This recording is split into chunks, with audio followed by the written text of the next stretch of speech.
and passive. I just before I ma'am, I've started the recording. Just because before I explain you active and passive voice, I want to understand how much you know about this concept.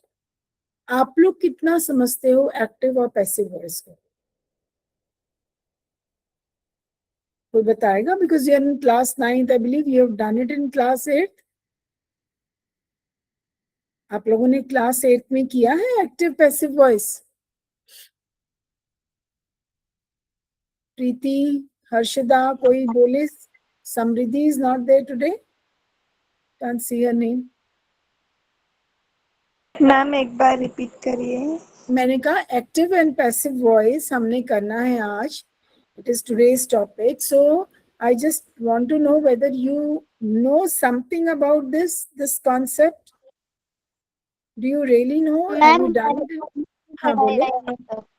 हाँ जी. हमारे school में नहीं पढ़ाया था. अच्छा, नहीं पढ़ाया था. ठीक है. तो अभी एक्टिव और पैसिव वॉइस, एक्टिव सेंटेंसेस हम कहाँ देखने को मिलते हैं? कुछ बता सकता है कोई? मैं आपको दिखाती हूँ.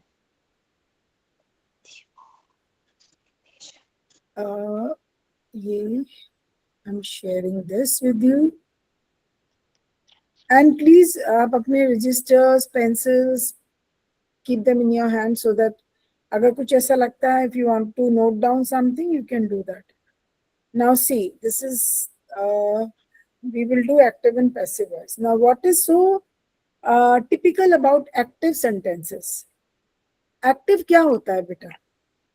What do you mean by active? आपको बोलते ना एक्टिव हो जाओ थोड़ा, बोलते हैं नहीं बोलते हैं? प्रीति एक्टिव हो जाओ, साई एक्टिव हो जाओ, समृद्धि एक्टिव हो जाओ. इसका क्या मतलब है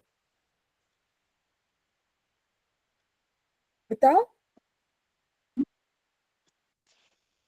आप एक एक्टिव वर्ड, एक passive. I am just asking you the literal meaning of these two words. What does it mean? सक्रिय होना, कि आप इनएक्टिव हो, बैठे हो, सुस्ता रहे हो, आपको आपकी मम्मा या आपकी टीचर बोलती है बेटा एक्टिव हो जाओ, चलो उठो, right? So basically you are doing some action. अगर आप एक्टिव वॉइस की बात करो तो you are doing some action, है ना? एंड इनएक्टिव या पैसिव फॉर्म क्या होता है? जब आप ऐसे बैठ जाओ and you are not doing anything. So this much is clear to you. Now, beta, Yes, ma'am. active sentences in grammar, when we talk about active sentences, the thing that comes to our mind is, क्या चीज हमारे दिमाग में आती है? That it is a sentence which has a subject, which has a verb, and it has an object. समझे? जो subject है वो डूअर है, वो करता है, जिसने काम किया. समझ रहे हो? अगर मैं बोलती हूँ Rituparna is reading from a book, तो ऋतुपूर्णा क्या कर रही है? What is Rituparna? She is the subject, है ना? और वो क्या काम कर रही है? किताब में से पढ़ रही है ना? Yes ma'am. कुछ काम कर रही है ना, she is doing some action. तो वर्ब जो है वो क्या जताता है? एक्शन जताता है. लेकिन अब हम यहाँ पर बात करेंगे ट्रांजिटिव और इनट्रांजिटिव वर्ब की, जो मैंने आपको कल बताया था. जो ट्रांजिटिव वर्ब्स होते हैं ना बेटा, they are actually those verbs which have got a subject. And जो इनट्रांजिटिव होते हैं वो सेंटेंसेस होते हैं जहां वर्ब के पास कोई सब्जेक्ट नहीं होता, सॉरी कोई ऑब्जेक्ट नहीं होता. जैसे मैं बोलती हूँ शी स्माइल्स, ठीक है? शी तो हमारा क्या हो गया? सब्जेक्ट हो गया, कर्ता हो गया, जिसने कार्य किया. उसने क्या काम किया? शी स्माइल्स, उसने मुस्कुराई, वो मुस्कुराई, है ना? अब वो मुस्कुराई, किसको देख के मुस्कुराई, क्यों मुस्कुराई, कहाँ मुस्कुराई? We are not bothered about that. When we hear this she smiles, तो हमें लगता है या sentence is complete. This verb doesn't need an object to complete its meaning. इस तरह के verbs को आप कोई ऑब्जेक्ट नहीं चाहिए अपने को, अपने मीनिंग को पूरा करने के लिए। समझ रहे हो? अगर मैं बोलती हूँ बर्ड्स फ्लाई, तो ऑब्वियसली एवरीबडी नोज बर्ड कहाँ उड़ रही होगी, आसमान में उड़ रही होगी ना। Yes bird, ma'am. अगर मैं कहती हूँ तो चिड़िया उड़ रही हैं, तो it is a complete sentence, it makes sense. It is called an intransitive verb. Fly, smile, run, walk, ये सब intransitive verb है। इनको ऑब्जेक्ट नहीं चाहिए अपने मीनिंग को पूरा करने के लिए। समझे? Yes, ma'am. ठीक है? So intransitive verbs are the verbs which do not require or need any object to complete their meaning. They are complete within themselves. ठीक है? This is one thing. Now, for changing a sentence from active to passive, we need an object. Without object, we cannot change a sentence from active to passive. So, can we change an intransitive sentence, a sentence which has an intransitive verb, can we change it from active to passive? Can we change? क्या हम एक ऐसा sentence जिसके अंदर object नहीं है, उसको हम एक्टिव से पैसिव में बदल सकते हैं? उसका रूप क्या बदल सकते हैं? Yes ma'am. नहीं बदल सकते बेटा। हम इंट्रांजिटिव सेंटेंस, क्योंकि उसमें ऑब्जेक्ट नहीं है ना, ऑब्जेक्ट नहीं है। मैंने बोला शी स्माइल्स, अब वो मुस्कुराती है, वो तो कंप्लीट हो गया सेंटेंस। क्या कोई ऑब्जेक्ट है इसके अंदर? No ma'am. नहीं है ना, ऑब्जेक्ट तो नहीं है, लेकिन सेंटेंस पूरा है। It is not a phrase, it is a sentence, but it is without an object, right? तो ऐसे सेंटेंस को बेटा we can not convert it from active to passive.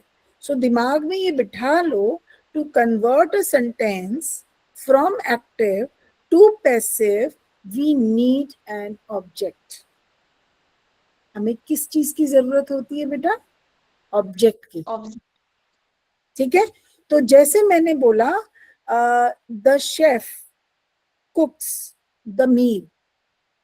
The chef, chef कौन होता है? जो खाना बनाता है ना? Yes ma'am. Cooks the meal, खाना बनाता है। अब यहां पर मुझे बताओ द शेफ क्या है, कुक्स क्या है, एंड द मील क्या है?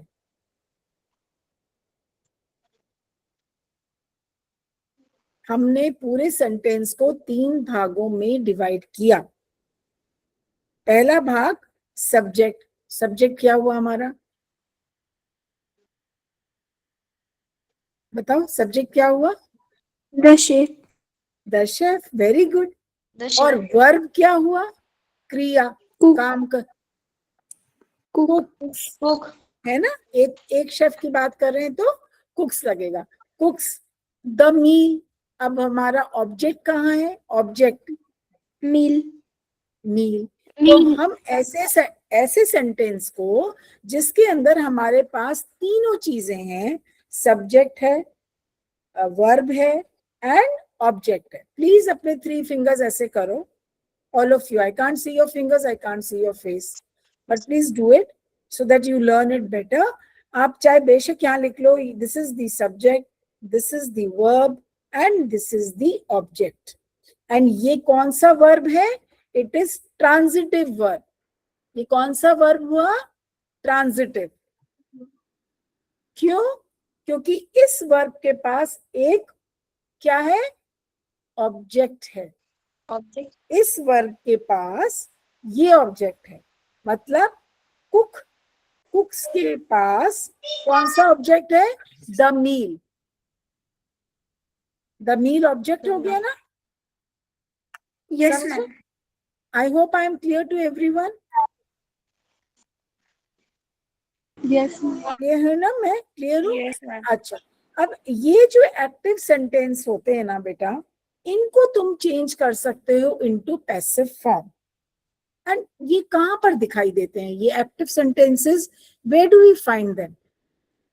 मैंने कल आपको बोला था कि अगर हो सके तो मैगी का एक पैकेट अपने पास रखना, या एक वो रेडी टू ईट कोई भी रखो अपने पास, any ready to eat. I don't know if you have it right now or not, लेकिन मैं आपको एक चीज दिखा सकती हूँ। जैसे मैंने ये पैकेट के पीछे का फोटो है, 1 मिनट, बहुत ध्यान से देखो बेटा, इट इज वेरी इजी, और एक बार समझ जाओगे ना तो फिर कुछ मुश्किल नहीं लगेगा। ये एक आई बिलीव सूप का शायद है, no, and this is a recipe for making some food, मतलब रेडी टू ईट नहीं होते जो पैकेट खोलो और गर्म पानी डालो और बन जाता है Yes, ma'am. Yes, है ना ma'am. बेटा? तो Yes, ma'am. उसके अंदर जो इंस्ट्रक्शंस लिखे होते हैं ना बेटा, can you see the instructions here?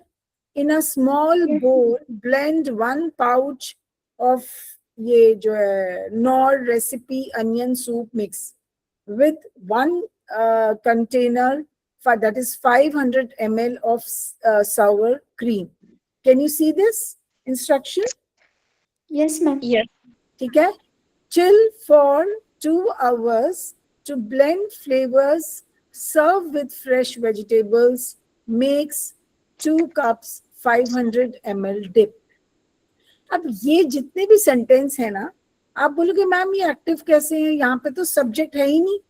Subject है पर उन्होंने लिखा नहीं है। वो किसको बता रहे हैं करने के लिए? किसको बोल रहे हैं? तुमको, right?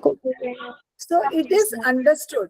It means you take a small bowl, है ना? Empty the sachet, boil it in so and so milliliter or liter or whatever of water, right? तो यहाँ पे you है, बट वो यू लिखा नहीं है उन्होंने, ठीक है? और जो इंस्ट्रक्शंस हुए वो आपके वर्ब हुए, और जिसको काम को करना है, जो कर्म है जो आपने करना है, दैट इज द ऑब्जेक्ट। तो ऐसे एक्टिव सेंटेंसेस आपको रेडी टू ईट पैकेट्स के पीछे दिखते हैं। अभी क्लास के बाद अगर आपके पास टाइम होगा, pick up any ready to eat packet, और if you go to a store, वहां पर अगर आप उठा के देखोगे तो आप समझ जाओगे कि यहाँ पे इंस्ट्रक्शंस में यू मिसिंग है, बट इट इज अंडरस्टूड। वो आप ही को तो बोल रहे हैं करने के लिए, वो किसी और को तो नहीं बोल रहे, since you have the packet with you, है ना? So they are asking you to do it. These instructions are meant for you, right? अच्छा, अब मैं Yes, आपको पहले ये रूल्स बताती हूँ, then will again come back to this. अब आप ये भी जान लो साथ के साथ कि where do we find passive sentences? हमें पैसिव सेंटेंसेस कहाँ मिलते हैं? If you see the newspaper, there are so many headlines, सब हेडलाइंस होते हैं कि नहीं होते हैं, कि कार एक्सीडेंट हो गया, फलाना कुछ हो गया, किसी भी चीज के बारे में बताते हैं। So when you pick up a newspaper, और उसके अंदर ना बहुत सारे बेटा जो हेडिंग्स एंड सब हेडिंग्स होते हैं ना, किसी भी इंसिडेंट के, किसी इवेंट के, किसी इंसान के बारे में उसने क्या किया, they are mostly written in passive form. They first talk about the action, and उसके बाद by so and so. By मतलब अगर वो बाई लगा भी नहीं है ना, सो वहां पर वो बाई अंडरस्टूड है कि वो कार्य किसने किया, ठीक है? तो that is, those are passive sentences. Now in grammar voice होता है, which are of two type, as I had explained you, active and passive. The rule number 1 is this beta: if in a sentence is simple, there is no helping verb. What is a simple present tense? What is simple past tense? What is future में तो we have, will and all. तो आप मुझे बताओ simple present and simple past में क्या होता है? I have already explained you. हम उसको simple क्यों बोलते हैं? क्योंकि मैम वो जो सादा होता है वो सेंटेंस होता है। नहीं बच्चा, इसका मतलब ये होता है जिसके अंदर कोई हेल्पिंग वर्ब नहीं है। मैं ये बोलती हूँ ना, the boy reads the book, the girl writes a letter. हाँ, मैंने अभी आपको एक और सेंटेंस दिया था, the chef cooks the meal. They are all simple sentences. Why they are simple? Because there is no helping verb. क्या नहीं है वहां पर? हेल्पिंग वर्ब नहीं है। Is, am, are, was, were नहीं है, नहीं है ना, यस मैम। है ना। तो इसलिए हम उनको सिंपल सेंटेंस बोलते हैं। लेकिन जब हम इन सेंटेंसेस को स्विच करते हैं, मतलब हम एक्टिव से पैसिव बनाते हैं राजा, तो हम जो ऑब्जेक्ट है ना उसको हम पहले ले आते हैं और जो सब्जेक्ट है हम उसको बाद में ले जाते हैं। बाद के मतलब दिस स्वैप द प्लेसेस, वो जगहें अपनी एक दूसरे की ले लेते हैं। जैसे अगर मैं अनुष्का को खड़ा करूं और हर्षिता को खड़ा करूं, तो हर्षिता अनुष्का की जगह ले ले और अनुष्का हर्षिता की जगह ले ले। समझ गए? Yes yes ma'am. Yes, ma'am. Right? तो आप समझो, Anushka is the subject, Harshita is the object, और मैं हर्षिता को सब्जेक्ट की जगह ले आऊं और जो यस सब्जेक्ट मैम। था उसको ऑब्जेक्ट की जगह ले जाऊं। राइट? तो जब मैं ऐसा करूंगी तो मुझे एक्शन तो अनुष्का ने किया था, हर्षिता ने नहीं किया था। और मैं हर्षिता को पहले ले आई, अनुष्का को मैंने बाद में कर दिया। तो मुझे अनुष्का से पहले क्या लगाना पड़ेगा? क्या लगाना पड़ेगा? ये बताने के लिए कि अनुष्का ने किया था वो एक्शन, हर्षिता ने नहीं। बाई, बाई मतलब हिंदी में जिसको कहते हैं द्वारा। हिंदी में बोलते हैं ना, ये कार्य इसके द्वारा हुआ, है ना, यस बोलते हैं ना बेटा। सो द्वारा का मतलब किसने किया? Who has done that action? Anushka has done the action. I have given Anushka हर्षदास प्लेस। तो एक्शन तो अनुष्का ने किया था, तो I will write by Anushka. So by जो है लगाना बहुत जरूरी है जब हम एक्टिव से पैसिव में लाते हैं। नंबर 1। नंबर 2, हमने जैसे डिवाइड किया बेटा पूरे सेंटेंस को सब्जेक्ट, वर्ब एंड ऑब्जेक्ट में, and I said simple sentences में हेल्पिंग वर्ब नहीं होता। तो जब हम उसको ऑब्जेक्ट को सब्जेक्ट के पास ले जाते हैं और सब्जेक्ट को ऑब्जेक्ट के पास लाते हैं ना, तो हमको उसके अंदर हेल्पिंग वर्ब लगाना पड़ता है, जिसको कहते हैं be form of verb. B E, be form of verb. जैसे मैंने बोला, the chef cooks the meal. ठीक है, द मील क्या है हमारा? ऑब्जेक्ट। शेफ क्या है? सब्जेक्ट। अब मैंने सब्जेक्ट को ऑब्जेक्ट की जगह ले गई और ऑब्जेक्ट को सब्जेक्ट की जगह ले गई, तो मैं क्या हो जाएगा? द मील पहले आ जाएगा, द मील पहले आ जाएगा, है ना, और कुक हमारा बाद में चला जाएगा। तो अब खाना तो कुक ने बनाया था ना, मील ने तो नहीं बनाया था। तो मुझे कुक से पहले बाई लगाना पड़ेगा, द्वारा। ठीक है, एंड मैंने जब बोला the cook the chef cooks the meal, तो मैंने जो है शेफ को मैं बाद में ले गई और उसको पहले ले आई, द मील को पहले ले आई। तो जो मैंने कुक्स लगाया है ना, जो पहले जो कुक्स था वहां पर, उसमें मुझे एक हेल्पिंग वर्ब जोड़ना पड़ेगा। और कुक चूंकि वर्ब है, क्रिया है, उसको मैंने पास्ट पार्टिसिपल बनाना होगा। बिना पास्ट पार्टिसिपल के आपका सेंटेंस एक्टिव से पैसिव नहीं हो सकता। अब मैं आपको उसका ये दिखाती हूँ एग्जाम्पल। अभी आपने क्या किया, ये एक सेंटेंस देखो। सबसे पहले ये समझ लो, जब हमने एक्टिव से पैसिव करा सेंटेंस को, can you see this line बेटा? Yes ma'am. है ना। तो मैंने क्या किया, सब्जेक्ट को मैंने बाद में, आप can you see my cursor? मैं ऐसे गोल गोल कर रही हूँ, यहां से करूं, देखो बेटा, ये जो है, this is the subject, right, and this is the object, जो मेरे पैसिव फॉर्म में ऑब्जेक्ट मैं पहले ले गई। मैंने जगह बदल दी ना ऐसे करके। समझ लो कि मैंने हर्षिता को यहाँ खड़ा कर दिया, अनुष्का को यहाँ खड़ा कर दिया। अब सिंस एक्शन तो अनुष्का ने किया था, तो मैंने इसलिए यहाँ पर क्या लगाया, बाई। क्या लगाया बेटा, बाय। बाई अनुष्का, मतलब सब्जेक्ट से पहले बाई लगाया, राइट। और यहाँ पे मैंने लिखा था कुक्स। अगर मैं बोलती हूँ तो मैंने यहाँ पे जो हेल्पिंग वर्ब है, अब कुक्स जो है it is a present, simple present, लेकिन मुझे तो यहाँ पे बी फॉर्म ऑफ वर्ब लगाना है, तो मैं क्या लगाऊंगी, इज लगाऊंगी या वॉज लगाऊंगी, बताओ। इज लगाऊंगी या वॉज लगाऊंगी या आर लगाऊंगी, वेयर लगाऊंगी, क्या लगाऊंगी। द शेफ बाद में चला गया, बाई लग गया उससे पहले, और मुझे अब ऑब्जेक्ट जो है, जो कि उसका मील है, द मील, वहां पर क्या लगेगा, is. Very good Anushka, is लगेगा, क्योंकि हम एक की बात कर रहे हैं और प्रेजेंट टेंस की बात कर रहे हैं, है ना। हम एक की बात Yes. कर रहे हैं और प्रेजेंट टेंस की बात कर रहे हैं, तो इज लगेगा।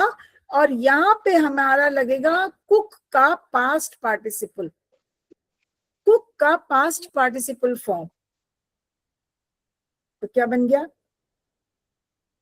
कुक्स का क्या बन गया, कुक्ड। ठीक है, क्या बन गया बेटा, कुक्ड। तो मैं लिखूंगी the meal is cooked by the chef, the meal is cooked by the chef. Only in simple sentences where there are no helping verbs, we use is, am, are, was, were, depending on the number, depending on the tense. हम कौन से काल की बात कर रहे हैं। अब चूंकि हमने कुक्स बोला था और वो सिंपल प्रेजेंट है, इसीलिए हमने इज लगाया, और कुक का पास्ट पार्टिसिपल फॉर्म कुक्ड होता है, तो हमने कुक्ड लगाया। सिंस वो शेफ ने बनाया था और शेफ बेचारा बाद में चला गया, उसने जगह बदल ली, तो दोबारा के लिए हमने उससे पहले बाई लगा लिया। This another example, now you will understand it better. यहाँ पे देखो, the teacher praises the boy, ये कौन सा टेंस है, पहले टेंस बताओ। Simple. सिंपल बेटा, because there is Helping verb. No, right. सबको समझ आ रहा है, प्रीति, हर्षिता, ऋतुपूर्णा, यस सबको याद समझ आ रहा है बेटा। तो यहाँ पे बच्चे कोई भी हेल्पिंग वर्ब नहीं है। मैंने ये नहीं बोला द टीचर इज प्रेजिंग या is praised, the teacher has praised the boy, मैंने कुछ नहीं लगाया, कोई हेल्पिंग वर्ब नहीं लगाया। मैंने लिखा the teacher praises the boy. अब टीचर जो है वो है सब्जेक्ट, और बॉय क्या हो गया, ऑब्जेक्ट। ऑब्जेक्ट ने सब्जेक्ट की जगह ली और सब्जेक्ट ने ऑब्जेक्ट की जगह ली, तो मैं बॉय को कहाँ ले आई बेटा, यहाँ ले आई। बॉय को कहाँ ले आई, यहाँ पे ले आई। ये आपका, देखो मैं कलर कर रही हूँ सो दैट आप बेटर समझो, ठीक है। और जो ये टीचर है, ये हमारा सब्जेक्ट है या ऑब्जेक्ट है, सब्जेक्ट क्या है ये, सब्जेक्ट सब्जेक्ट है, पर उसने जगह किसकी ले ली Yes. बेटा, ऑब्जेक्ट की जगह ऑब्जेक्ट की ले ली। अब यहाँ पे कोई भी हेल्पिंग वर्ब नहीं है, ये मेरा वर्ब है, ये मेरा, this is my verb, okay, I make it pink, right. तो मैंने प्रेजेस को, since there is no helping verb, depending on tense, depending on number, मुझे यहाँ पे इज लगाना पड़ा, ठीक है। तो मैंने लिखा द बॉय इज। अब प्रेजेस का पास्ट पार्टिसिपल क्या हुआ, प्रेज्ड क्या होगा, प्रेज्ड, तो आप लोगों को पता है, राइट। मैं इसको भी कलर कर दे, राइट, इसको मैंने कलर कर दिया, ठीक। नाउ यू कैन सी, आप एक प्लीज ध्यान से फोकस होके इन दो सेंटेंसेस में डिफरेंस देखो। पहला सेंटेंस सिंपल था, इसीलिए मैंने नंबर और टेंस देख के यहां पर इज लगा दिया। ठीक है, समझ में आया इतना? Yes ma'am. यस और नो? नहीं आया बेटा तो मैं दोबारा समझाऊंगी। समझ आया ना? Okay, then Yes, ma'am. We come to this.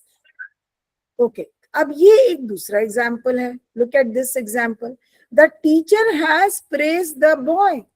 Now there is a difference. अब मैं इस टीचर को आई मेक इट, इसमें और उस पहले वाले सेंटेंस में क्या फर्क है बताओ बच्चा? What is the difference? Ma'am Used यहाँ है। पर है बी। यहाँ पे हैज यूज हुआ है। वेरी गुड, यहाँ पे हमने हैज लगा दिया है जो कि यहाँ पे नहीं था।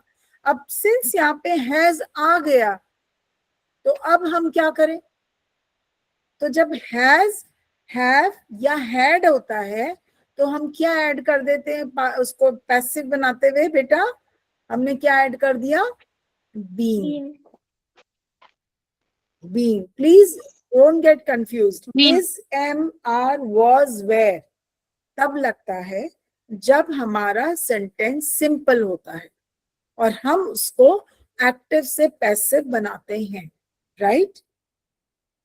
ठीक, लेकिन अगर यस मैम। सेंटेंस में पहले से ही हैज, हैव या हैड लगा है, हैज, हैव या हैड लगा है, then we add been to the sentence while changing it from active to passive. हमने क्या लगा दिया यहाँ पे बच्चा? अब मेरा देखो यहाँ पे ये बॉय जो है, it is yellow, the teacher is your green, okay, praised is the past participle, I'll keep it pink. और यहाँ पे क्या लग गया बेटा? अब मैं सब अलग अलग कलर इसलिए दे रही हूँ so that you can differentiate. I'll make it red. हाँ बेटा बोलो। The teacher has praised the boy. ये सेंटेंस एक्टिव है ना? ये एक्टिव है। क्यों है एक्टिव? अब ये भी तो जानो ना, क्योंकि जो करता है, जिसने कर्म किया है, जिसने कार्य किया है, वो पहले आ रहा है। जो कार्य करता है, Vandana ma'am is teaching, she is taking the class, okay, she is teaching the students. तो यहाँ पे करता कौन है? Who is the doer? Vandana. और ऑब्जेक्ट कौन हो गए? The class, Yes, ma'am. Yes, ma'am. है ना? आप ऑब्जेक्ट हो गए और मैंने कर्म क्या किया? क्या कार्य कर रही हूँ मैं? What work am I doing? I am teaching, so that is the verb, right? तो यहाँ पर पहले से ही बेटा हैज लगा हुआ था। अब वहां ऊपर तो कुछ नहीं था, सो यू कुड ऐड, इसको मैं लाइट ब्लू कर देती हूँ। Okay, now see the different colours I have added to it. अब ये मेरा जो हैज है वो हैज ही रहा, क्योंकि वो तो उन्होंने खुद ही दिया है ना, तो वो मेरा हैज रहा। लेकिन मुझे क्या जोड़ना पड़ गया इसको पैसिव बनाने के लिए? बीन। Being. यहाँ पर हैज था पहले से, ठीक है? अगर यहाँ पे सपोज सेंटेंस कुछ और होता और यहाँ पे हैड होता या हैव होता तो भी बीन लगता। समझ गए? So it is simple. अगर आपका सेंटेंस सिंपल है तो is, am, are, was, were, ठीक है, जिसको कि हम बी फॉर्म ऑफ वर्ब बोलते हैं। क्या बोलते हैं? B E, be form of verb, they are all helping verbs. लेकिन अगर, हाँ जी, लेकिन अगर सेंटेंस में पहले से हैज, हैव एंड हैड हो, सिर्फ ये तीन, तब हम इसमें क्या जोड़ देंगे पैसिव बनाते हुए? Being, right? Yes, ma'am. ठीक है, अब हम आगे चलते हैं। You know about the modals, हमने किए भी हैं, will, can, must and shall. Yes, ma'am. Yes, ma'am. These are all modals, huh? They are determiners also and they are modals also. So जब हम ये होते हैं सेंटेंस में पहले से ही इनएक्टिव सेंटेंस, तब हम क्या ऐड करते हैं? Simple be, be is added. Example दिखाती हूं मैं अब आपको। यहां पे है द टीचर इज, सॉरी ये तो कंटिन्यूअस है, the boy will, shall, must या कैन। यहाँ पे ये जितने भी हैं, these are all helping verbs. I'll give a different color to this, right? And you can see the same thing here. ये मैंने इसको येलो कलर दे, ओके? इनमें से कोई भी एक modal, it can be will, आप लगा के देखो। The teacher will praise the boy, the teacher shall praise the boy, the teacher must praise the boy, the teacher can praise the boy. कुछ भी लग सकता है ना? Anything Yes, can ma'am. Be there. तो बीच में स्लैश लगाया है, तो ये समझ जाना कि कुछ भी अगर एक आता है और हम उस ऐसे एक्टिव सेंटेंस को हम पैसिव बनाते हैं बेटा, तो हम क्या ऐड कर देते हैं? Be, not been. हम क्या ऐड करते हैं? Be, E B. समझ गए? राइट? अब यहाँ पर हमारा द टीचर जो है, हम उसको एक और कलर दे देते हैं, right? Let's make it green. ये है कर्ता जो काम कर रहा है, सॉरी द बॉय, बॉय क्या हो गया हमारा? करता। बॉय क्या? Object, object. टीचर सब्जेक्ट है ना, तो बॉय इज ऑब्जेक्ट। और प्रेज क्या हुआ बेटा? Subject. Praise, no, praise word क्या हुआ? What is praise? Verb. या Preeti, very good, it is the verb. तो हमने प्रेज को, वर्ब को पास्ट पार्टिसिपल बनाना है। पास्ट पार्टिसिपल फॉर्म क्या बना इसका? प्रेज्ड। प्रेज। बन गया ना प्रेज्ड, राइट? अब हमने द टीचर हमारा क्या था? करता था। आपको दिख रहा है please? Yes ma'am. Yes, ma'am. Teacher हमारा करता है ना, जिसने कार्य किया था, उसने एक ऑब्जेक्ट की जगह ले ली, तो हमने उसको उससे पहले बाई लगा दिया, मतलब द्वारा। Okay, right. अब आप देखो सेंटेंस। हमने देखा कि अगर विल, शैल, मस्ट, कैन में से कुछ भी आता है एक्टिव सेंटेंस में, ठीक है, and when we convert that sentence into passive, then this will have be added to the sentence. Be will be added to the sentence, not been. अगर has, have, had है तो been आएगा। अगर will, shall, must, can है तो be आएगा।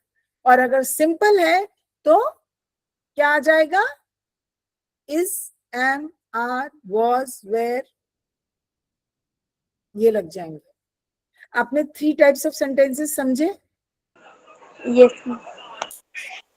पहले हमने सिंपल सेंटेंसेस की बात करी, फिर हमने हैज हैव हैड वाली सेंटेंसेस की बात की, और अब हमने विल, शैल, मस्ट और कैन की बात करी। I hope I am clear to everyone. बेटा अगर नहीं समझे हो, I tell you right now, क्योंकि ये वाला ग्रामर का जो पोर्शंस होते हैं 12th तक जाते हैं, ये इंटीग्रेटेड ग्रामर बन के आ जाते हैं फिर ये बाद में 10th onwards. Am I clear to each and every child? Okay, now we come to another type of sentence जिसमें there is a continuity of action. You understand what is continuity of action? कोई action, Vandana ma'am is taking the class, ठीक है? Vandana ma'am is taking the class, वो class ले रही हैं, लेके खत्म नहीं किया अभी, ओके? क्योंकि उसमें आईएनजी लग गया। मेरे जो हमारा वर्ब है उसके अंदर क्या लग गया? आईएनजी लग गया। तो यहाँ पर मैंने लिखा the teacher is praising the boy. It is not praises, it is praising. It's a different sentence. तो यहाँ पर हमको एक कंटिन्यूटी ऑफ एक्शन दिखा। लेकिन हमें तो प्रेजिंग को पास्ट पार्टिसिपल बनाना है, वो तो rule of active to passive conversion का रूल है ना कि नहीं? हमने प्रेजिंग को क्या बनाना है? प्रेज्ड। क्या बनाना है प्रेजिंग को? बताओ Praised. बेटा। प्रेज्ड बनाना है, क्योंकि ये तो रूल ऑफ ग्रामर है, ये तो rule of active passive sentence है कि when we are converting your passive sentence will have a past participle form of verb. तो मेरा प्रेजिंग तो प्रेज्ड हो गया, लेकिन वो तो एक्शन हो रहा है ना, उसको कैसे दिखाऊं मैं? तो मैंने क्या ऐड कर दिया यहाँ पे एक्शन दिखाने के लिए? बीनिंग। मैंने बीइंग लगा दिया, वो एक्शन हो रहा है। मैंने यहाँ का जो आईएनजी था, आई have given it a form of being, and यहाँ पर इज ही रहा, टीचर यहाँ चला गया, सिंस ये काम टीचर ने किया था तो उससे पहले बाई लग गया, और द बॉय जो है, जो कि ऑब्जेक्ट था, वो पहले आ गया। नाउ यू टेल मी, कहाँ पे आपको समझ नहीं आया?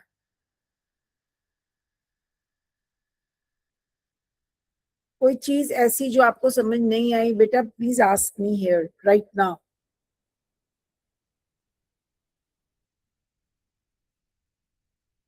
डोंट बी क्वाइट, बताओ बेटा।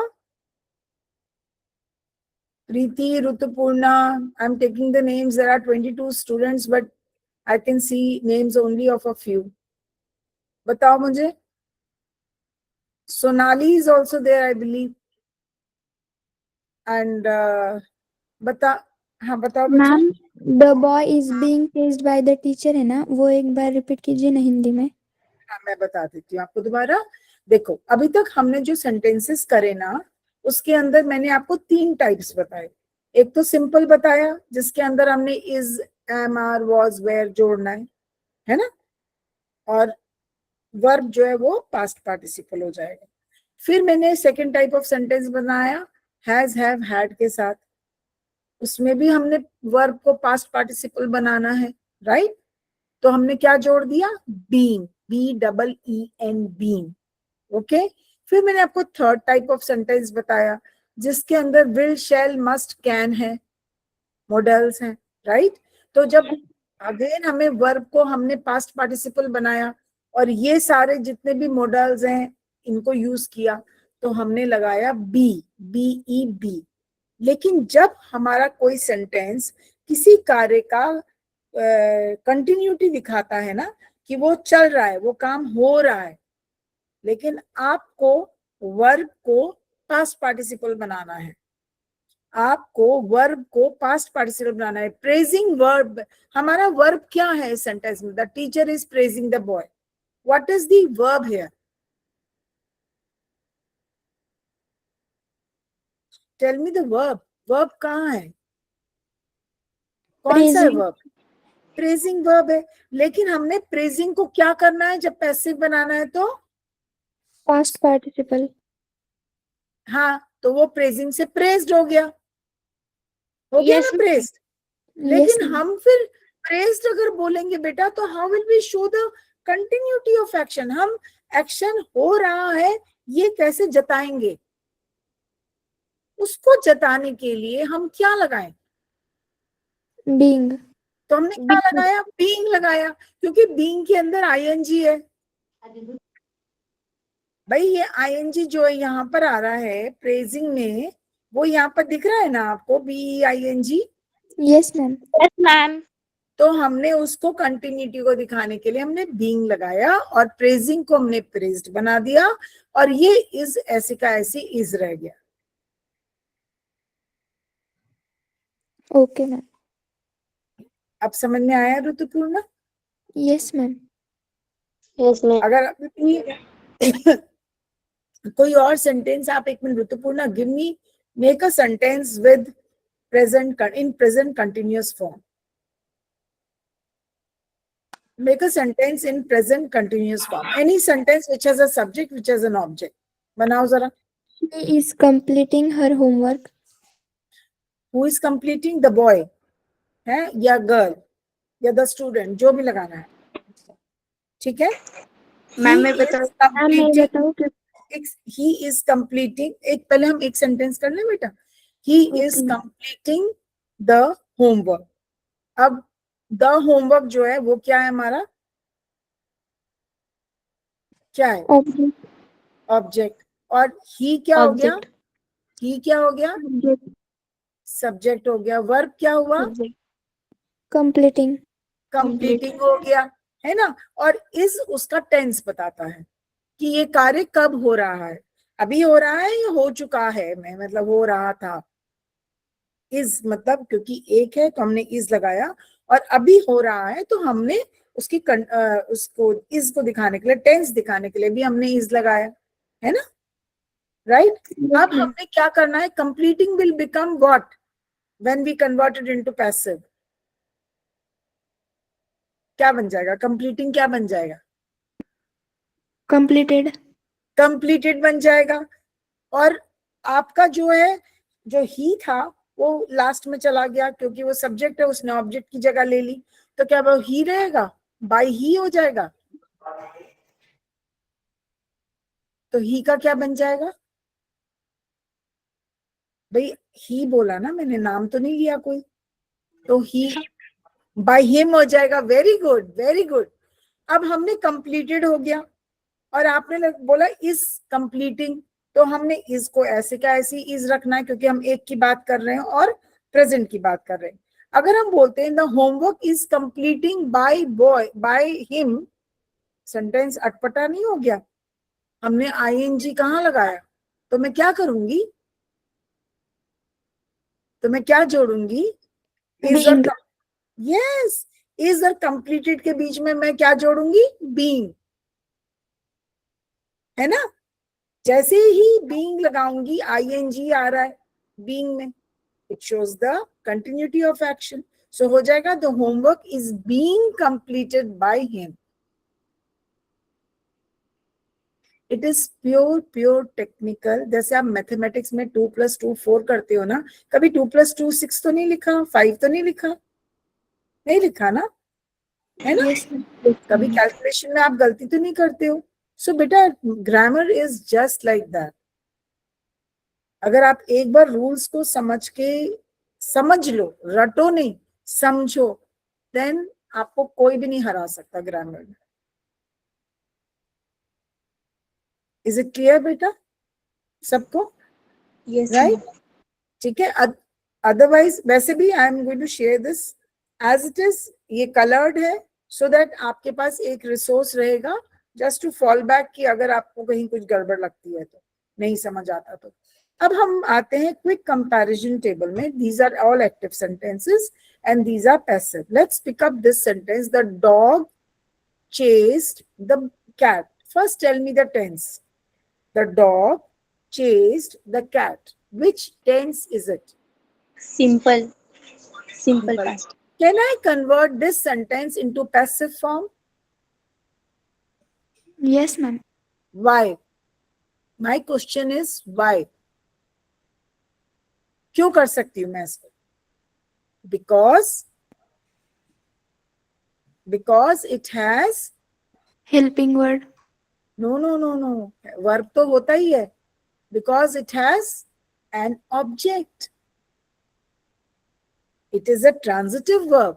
यहाँ पे जो chased है ना, वो आपका transitive verb है, क्योंकि ऐसे verb जिसके पास क्या है, ऑब्जेक्ट है। object, समझ गए, वो बिना ऑब्जेक्ट के नहीं है। आप समझ रहे हो बेटा, क्योंकि आपको ये Yes, पता है किसने किसको चेज किया, तो आपके पास किसने मतलब जिसने कार्य किया, जिसने काम किया वो भी है, क्या काम किया है वो भी पता है, और किसके ऊपर वो एक्शन हुआ वो भी पता है। So number 1 we are clear that it is a transitive verb and we can convert it in from active to passive. Number 2, it is simple. Yes, absolutely right, because there is no helping verb. अपने को ही question किया करो कि ये मैंने simple बोला है तो क्यों बोला है, because there is no helping verb. क्या आपको इसमें is, am, are, was, were, has, have कहीं दिखता है कुछ? नहीं है no ना, ma'am. नहीं, No, ma'am. हमारे दिमाग में ये आ गया कि अगर ये सिंपल है तो उसके अंदर इज, एम, आर, वॉज या वेयर, इन 5 में से कुछ एक लगेगा पैसिव करते हुए। ठीक है, तो मैंने क्या किया, कैट को मैं यहां ले आई because it is the object. अब सिंस ये चेज्ड है, क्या है ये word, chased, and chased is already a past participle form. It is simple past. इसने simple past का रूप ले रखा है, chases नहीं है, the dog chases the cat नहीं है, it is simple past. तो मैंने क्या किया, अब chase तो नहीं बदला जाएगा, वो तो past participle में chased ही रहेगा, so I kept it as it is. मैंने उसमें कोई change नहीं किया, right? लेकिन ये tense क्या था, which tense is it, ये वाला जहां मेरा कर्सर घूम रहा है, Simple past tense. Simple past है, तो मैंने यहाँ पे क्या लगा दिया, पास्ट दिखाने के Was. लिए was. क्या लगाया, मैंने is नहीं लगाया, मैंने is नहीं लगाया। द टीचर इज प्रेजिंग या प्रेजेस अगर होता तो वो तो सिंपल प्रेजेंट था, ये सिंपल पास्ट है। अब जब ये सिंपल पास्ट है तो मैंने सिंस ये पास्ट चेज्ड एंड चेज्ड, ये आपका सिंपल, ये आपका पास्ट फॉर्म भी है और ये आपका पास्ट पार्टिसिपल भी है, तो मैंने यहाँ पर पास्ट पार्टिसिपल बनाना था इसको, राइट? तो मैंने यहाँ पर चेज्ड को चेज्ड लिखा, बट उससे पहले मैंने यहाँ पर क्या जोड़ दिया, was, क्योंकि मैं एक की बात कर रही हूँ और टेंस यहाँ पे पास्ट है, it is not present, it is simple past not simple present. ठीक है, the teacher praise the boy, ये मैंने उसी सेंटेंस को वैसे ही बनाया। Let's look at the teacher वाला तो हो गया काफी। She is writing a letter, now you tell me she is writing a letter में कौन सा टेंस है, just tell me the tense first. Simple past tense. Past नहीं है बच्चा, writing. Simple continuous tense. Yeah, it is not simple, it is present continuous. आपका present क्या दिखाता है, is, कंटिन्यूटी ऑफ एक्शन क्या दिखाता है, राइटिंग, राइट? आपका जो है इसके अंदर जो is है वो आपको क्या जताता है, क्या बता रहा है, वो आपको is क्या बता रहा है, Present. प्रेजेंट फॉर्म दिखा रहा है। और राइटिंग क्या दिखा रहा है बेटा आपको, Continuous form. The continuity of work, continuous form of the work, right? और लेटर क्या है यहाँ पे बेटा, what is letter here, Object. It is the object, she is the, Subject. She is the subject, wonderful. ठीक है, तो अब मैंने ये जो ऑब्जेक्ट है इसको मैंने दे दिया सब्जेक्ट की जगह, तो मैं इसको कर देती हूँ रेड। ठीक है, क्योंकि इसने सब्जेक्ट की जगह ले ली। शी जो है क्या बन गया बेटा, शी क्या बन गया, Her. हर में कन्वर्ट हो गया। बाई शी तो नहीं बोलते, बाई ही तो नहीं बोलते, हमने उसको हर बनाया। अब जो हमारा इज था वो इज तो इजी रहेगा, इज तो इजी रहेगा, राइट? लेकिन आपका writing will take the past participle form, and what is the past participle form of write या writing, जो भी है right word, Written. written। तो हमने उसको यहाँ पे, मैं इसको ग्रीन कर देती हूँ, ये मेरा हो गया। लेकिन ये तो ing है, इसको मैं कैसे शो करूँ ing को, खुद को क्वेश्चन किया करो। तो मैंने उसको कैसे बना करा, ing को क्या किया, Being. मैंने उसको आई have given all the colours, I think green भी हो गया, सारे कलर हो गए, कोई बात नहीं, मैं ग्रीन दे देती हूँ उसको कलर। ओके, तो मैंने बीइंग लगा दिया। समझ लो ये जो आईएनजी यहां से कट के यहाँ पे जुड़ जाता है, ये जो आईएनजी हमने यहां से हटाया, क्योंकि हटाना ही है। पास्ट कभी भी एक्टिव से जब पैसिव करते हो, your verb will take past participle form. ठीक है, from active to passive, whenever you convert the sentence, the verb will take past participle form. But beta, we cannot change the sense of the sentence. We can not change the tense of the sentence, हम उसका sense नहीं change कर सकते, है ना। तो sense को रखने के लिए हमें ये सब करना पड़ता है। जैसे हैज हैव हैड है तो बीन लग गया, कंटिन्यूटी ऑफ एक्शन है तो बीइंग लग गया, विल शैल मस्ट कैन है तो बी लग गया, और सिंपल है तो is am are was were लग गया। ये 5 रूल्स हैं to convert a sentence from active to passive, right. I Yes, ma'am. Hope understood the entire thing, ये सारा समझ गए होंगे आप, ओके। और बाकी ये तो मैंने आपको बताया कि रेडी टू ईट में कैसे होता है। जैसे अभी एग्जांपल लिख दिया मैंने, बॉइलिंग 1.5 cups ऑफ वाटर, तो यहाँ पे it is understood who is going to boil that water, you are going to boil it ना, because you are making it. तो मैंने यहाँ पे यू ब्रैकेट में लिखा deliberately to tell you, to suggest this to you that it is the subject, you are the subject, okay। boil, अब यहाँ पे boil है, so this entire sentence is active। अब बताओ boil का past participle form क्या बनेगा, बताओ। boil का what is the past participle form? boil is the verb ना here, Boiled. boil, Boiled. boiled ना, Boiled. है ना। Boiled. and yes it is, and it is a simple sentence, simple present। तो ये हो जाएगा कि the water is boiled, is आ जाएगा क्योंकि simple sentence है और हम एक काम की बात कर रहे हैं। पानी वाटर तो is बोलते हैं ना, वाटर आर तो नहीं बोलते हम, है ना बेटा।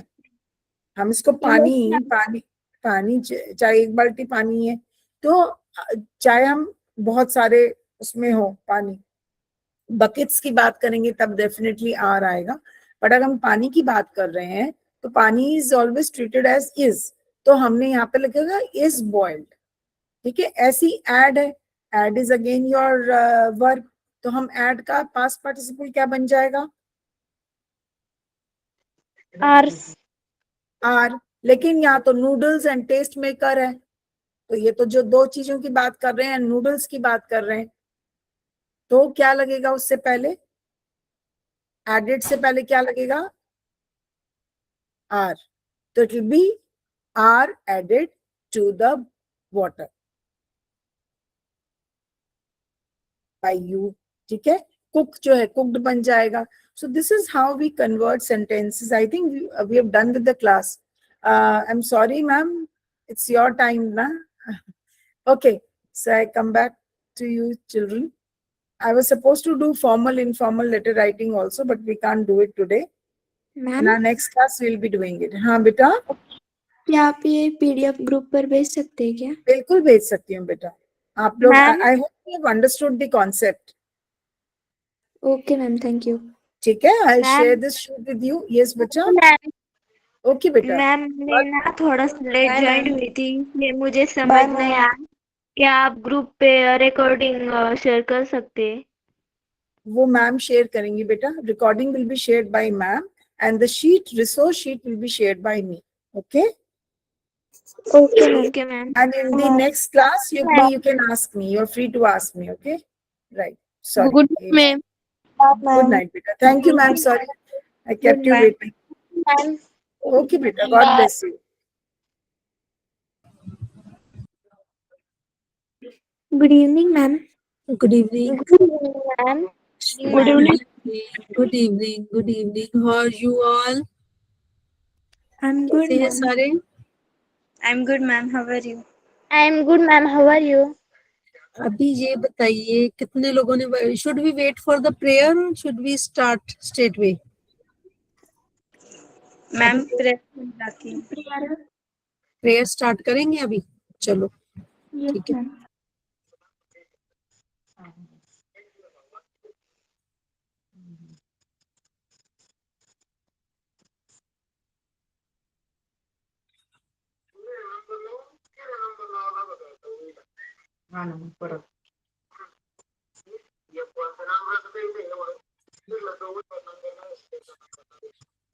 हाँ जड लवकर जायचं.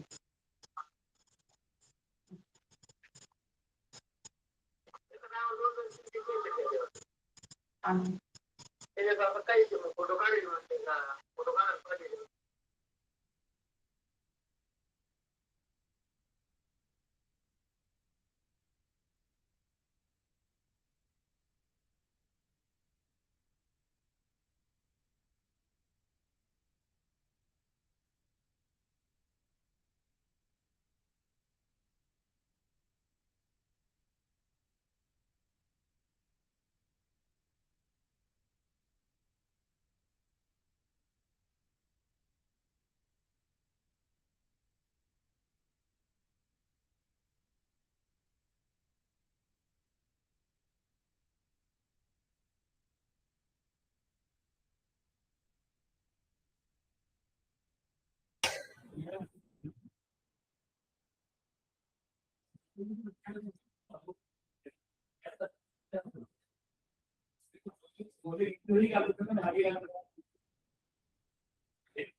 Guru. Last.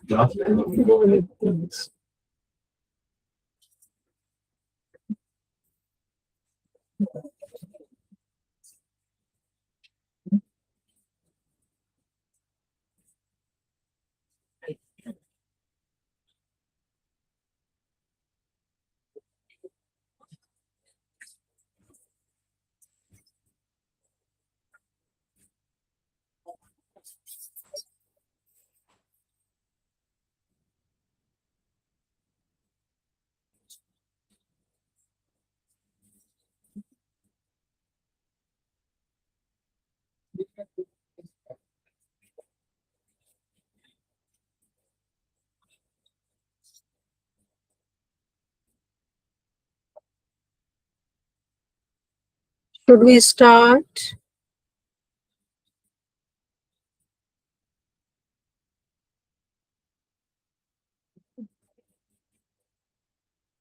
Hello, Yes, ma'am. can you see my screen? Yes, Yes, ma'am. And you can hear me clearly? yes, ma'am. Okay, so I have shared this worksheet. How many of you have done it or seen it at least? I had shared in the group.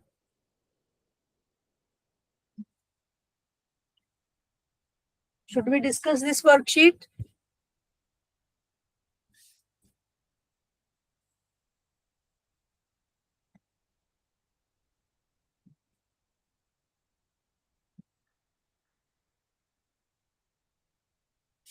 Anji, define the following terms. Potential difference. कौन define करेगा? One by one. What is potential difference? Hello? Ma'am मेरे दोबारा ना बताओ. हाँ बोलो बेटे. बताओ. The difference between the एक values of बोल दो, potential. दूसरा बंदा next point बोलेगा. Potential difference is? The difference between the values of potentials at 2 points A and B is called the potential difference between them. And what is potential? What is potential? हाँ जी, next candidate कौन बताएगा potential क्या होता है? हमने last class में definition की थी potential की. Potential is, बोलिए.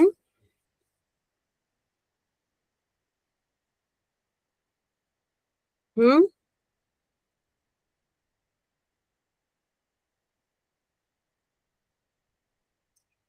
Do you want me to revise quickly?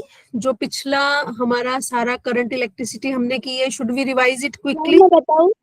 हाँ जी बताओ। The word done to move a unit electric changes from one point to another unit, called unit positive potential. Charge बोलेंगे। The work done to move unit positive charge, unit positive charge from infinity to that point is the potential of a point. ठीक है, तो potential difference क्या हुआ? The difference in work done to move unit positive charge to two points. और simple words में बोले तो जैसे ऋतुपूर्णा ने बोला है, it is the difference in potential of 2 points and potential at a point is defined as, जो आपने अभी बोला, work done in moving a unit positive charge from infinity to a particular point। ये तो हो गया potential difference। इसका unit क्या रहेगा? potential Yes, difference का यूनिट, हाँ जी, yes, I. Volt. Volt. Unit of potential difference is volt. Very good. और इसका फॉर्मूला क्या रहेगा? Work done in moving unit positive charge. So V is equal to, W upon Q. Very good. Next term is current. अब next candidate बोलो। ऐसा नहीं कि एक ही बच्चा पार्टिसिपेट करे, जो जो बोलेगा उसको आएगा, जो चुप रहेगा वो चुप रह जाएगा। बोलिए। मैम अनुष्का। हाँ जी, हाँ जी। Current. Yes, ma'am. Rate of flow of electric charge through a conductor per unit time. Very good. And what is the unit of current? Unit is Ampere. Ampere. Emperor नहीं, एम्परर तो बादशाह होते हैं, बादशाह सलामत। Emperor नहीं, ampere, AMPERE, ampere. ठीक है, और इसका फॉर्मूला क्या रहेगा? Current I is equal to Q upon T. Q upon T। Very good. Q क्या होता है? चार्ज, और T होता है टाइम। पर सेकंड कितना चार्ज फ्लो कर रहा है, that is current. And resistance, resistance क्या होती है? नेक्स्ट कैंडिडेट बोलेगा। The opposite by a conductor to the flow of electric current is called resistance. Very good. Actually positive charge तो फ्लो नहीं करता है, एक्चुअली इलेक्ट्रॉन्स फ्लो करते हैं। और जब इलेक्ट्रॉन्स कंडक्टर में फ्लो करते हैं तो जो उनको रुकावट, जो ऑब्स्ट्रक्शन होती है in the conductor, that is known as resistance, and the materials which have high resistance, they are known as insulators, and those which have low resistance, they are known as conductors। ठीक है, resistivity, resistance का unit बताओ पहले। Ma'am, resistance का unit ओम, OHM, ओम। चलो, resistivity क्या होती है? ma'am Anushka. The resistance of a no ma'am. It is specific for the material. जब हम रेजिस्टेंस का ओम्स फॉर्मूला करते हैं, resistance is proportional to length of conductor, resistance is inversely proportional to area of cross section. तो proportionality हटाकर हम rho का sign लगाते थे, R is equal to rho into L upon A, यही किया था। रेजिस्टिविटी इसमें कौन सी है? Rho. It is specific for the material, obstruction offered by particular material to the flow of current at a given temperature for a given length for a given area। Resistivity material specific होती, copper की कुछ और है, silver की कुछ और है, would की कुछ और है, मटेरियल पे डिपेंड करती है रेजिस्टिविटी। और इसका फॉर्मूला है rho. Rho is equal to RA upon L। उल्टा हो जाएगा ना, सिंपल मैथमेटिक्स है। तो सब बच्चों की कन्वीनियंस के लिए मैं इसको रिपीट कर देती हूँ अपनी स्लाइड को। एक क्विक रिवीजन ले लेते हैं so that you can solve the questions. मेरी स्क्रीन विजिबल है बेटा? ठीक है जी। तो ये तो बिल्कुल नॉर्मल सी बात, हमने इलेक्ट्रिक पोटेंशियल हमने डिफाइन कर लिया। At a point is the work done in bringing unit, positive word बेटा मिस कर रहे थे आप, जिसने भी डेफिनेशन सुनाई है, unit positive charge from infinity to that point against the electric field without changing its kinetic energy. Through that point तक ही आप कर लो, उतना सफिशिएंट है 9th के लिए। तो वर्क डन है डिवाइडेड बाय चार्ज, यूनिट है वोल्ट, वर्क का यूनिट जूल्स, चार्ज का यूनिट कूलम्स। तो ये दूसरी डेफिनेशन थी। The difference between the values of potential at 2 points is called the potential difference. फिर positive charge flows from high potential to low potential and the flow continues till both the conductors are on the same potential. ये हमने किया था diagram, positive charge flow करता दिखाया था इसमें। Again same W upon Q for voltage और potential difference. तो ये डेफिनेशन है बेटा पोटेंशियल डिफरेंस की actual. The work done to carry a unit positive charge from point A to point B, एक पॉइंट से दूसरे तक जाने में कितना डिफरेंस है। And rate of flow of charge is called as current, ये हमारी दूसरी डेफिनेशन थी। This we discussed that actually it is not the positive charge that moves, it is the electrons negatively charged which move from negative to positive. But as a convention होता है कि हमें आदत ही पड़ गई है, हम पॉजिटिव से नेगेटिव ही बोलेंगे। नेगेटिव चार्ज नेगेटिव से पॉजिटिव को जा रहा है, हम ऐसे नहीं बोलते, हम बोलते हैं पॉजिटिव चार्ज पॉजिटिव से नेगेटिव को जा रहा है, प्लस से माइनस की तरफ। ये फ्लो ऑफ इलेक्ट्रॉन्स दिखाया है लाइक ए स्ट्रीम। ये एक्चुअल इलेक्ट्रॉन्स का फ्लो है from negative to positive, but हम दिखाते कैसे हैं करंट का flow from positive to negative, and we say positive charge is moving. ठीक है, we say positive charge is moving. फिर करंट आई की डेफिनेशन दोबारा दे दी। करंट आई का फॉर्मूला हो गया Q अपॉन T, यूनिट हो गया एम्पियर, छोटे यूनिट्स मिली, माइक्रो, ये न्यूमेरिकल्स में काम आएंगे कहीं कहीं। फिर था ohm's law. If the physical state of conductor remains constant, current I flowing through it is proportional to the potential difference. और ये हमने डेरिवेशन कर ली थी, I is proportional to potential difference। जब भी हम ये प्रोपोर्शनलिटी का साइन हटाते हैं तो इज इक्वल टू लगाते हैं, एक कांस्टेंट लगा देते हैं। ठीक है, ये कांस्टेंट है I इंटू ये नीचे चला जाएगा K दूसरी तरफ, 1 upon K is equal to V, और 1 अपॉन K को हम क्या बोलते हैं, रेजिस्टेंस। तो V I अपॉन K को हटा के लिख दिया R, तो ये बन गया V। Hence V is equal to IR। इसमें आपको मैंने निमोनिक भी दिया था कि पंजाबी में हम बड़े भाई को क्या बोलते हैं, वीर, VIR, वीर। So V is equal to IR is the ohm's law. ठीक है, this is known as ohm's law. कभी किसी न्यूमेरिकल में R दिया होगा, V निकालना होगा, कभी दो चीजें दी होंगी, एक निकालनी होगी। तो इस फॉर्मूले को अगर आप वीर याद रखते हैं तो यहां से आप फॉर्मूला को मॉडिफाई कर सकते हैं।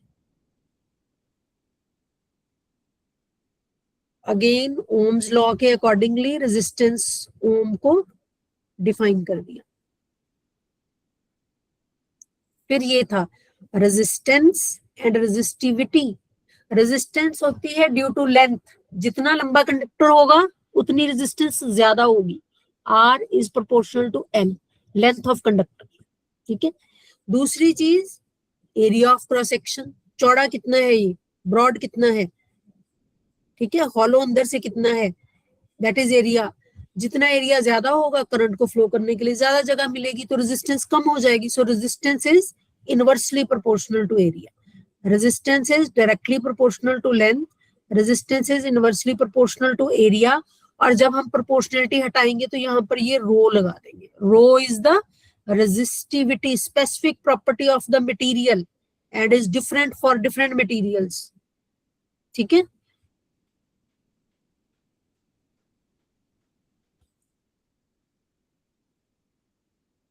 जिसकी रेजिस्टेंस लो होगी उसको कंडक्टर बोलेंगे, जिसकी बहुत हाई होगी उसको इंसुलेटर बोलेंगे.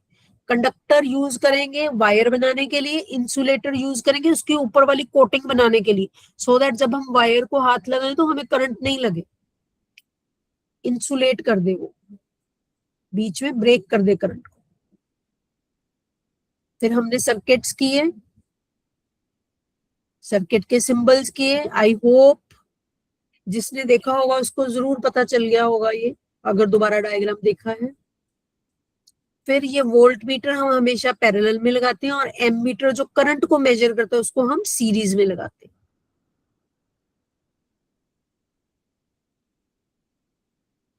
ये भी सिंबल्स थे. ये था रेजिस्टेंस इन सीरीज R1, उसके साथ R2, उसके साथ R3. सो जो करंट यहां से फ्लो होना शुरू हुआ, same current flows through all of them, क्योंकि करंट को एक ही रास्ता मिल रहा है. Current has to go through all the 3 resistors. So जब सीरीज में लगे हों तो करंट सेम रहेगा, वोल्टेज डिफरेंस इसका इसका और इसका अलग अलग हो जाएगा, क्योंकि रेजिस्टेंस देखो V is equal to I R, R अलग अलग है, आई सेम रहा तो V को भी चेंज होना पड़ेगा ना. जब सीरीज में लगते हैं तो करंट सेम रहता है, क्योंकि करंट के लिए एक ही पाथवे है, जबकि voltage across the 3 resistors becomes different, और they follow one after the other. Same current flows through the resistors. V1, V2, V3 become the potential differences.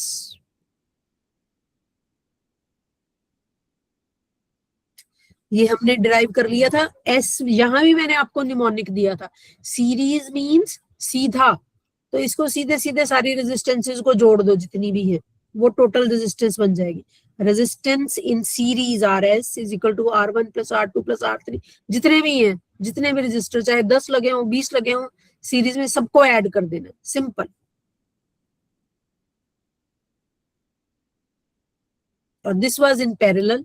R1, R2 और R3 तीनों का एक एंड एक पॉइंट से जुड़ा हुआ है और दूसरा एंड तीनों का दूसरे पॉइंट से जुड़ा हुआ है. सो C और D का जो पोटेंशियल डिफरेंस है C और D पॉइंट में, that is same for R1, R2 and R3. इसमें रेजिस्टेंस अलग अलग हो गई, पोटेंशियल सेम रहा, C और D के बीच में वोल्टेज सेम है V, और करंट को 3 रास्ते मिल गए. यहां से आ रहा था करंट, E से चला चला चला, यहाँ C पे पहुंचा, इधर चला गया I1 करंट, बीच में चला गया I2 और नीचे चला गया I3. 3 रास्ते मिल गए. फिर इन तीनों रेजिस्टर्स में से फ्लो करने के बाद फिर ये I हो गया यहाँ आकर, फिर मिल गया और वापस सर्किट कंप्लीट. तो when we combine the resistors are said to be connected in parallel when their ends are connected at both sides. When their ends, इसका एंड इसका एंड इसका एंड इधर भी जुड़ा हुआ है और इधर भी जुड़ा हुआ है. Their ends, resistor के ends are connected at both the sides. उसको हम parallel arrangement कहते हैं. तो इसमें voltage is the potential difference same रहता है और करंट अलग अलग हो जाता है. और इसका फॉर्मूला P मैंने आपको बताया था पंजाबी में, P इज फॉर पुट्ठा, उल्टा, उल्टा कर दो, 1 by RP. 1 by resistance in parallel is 1 by resistance 1, 2 and 3. ठीक है. इस बेसिस पे हमें ये वर्कशीट सॉल्व करनी है आज.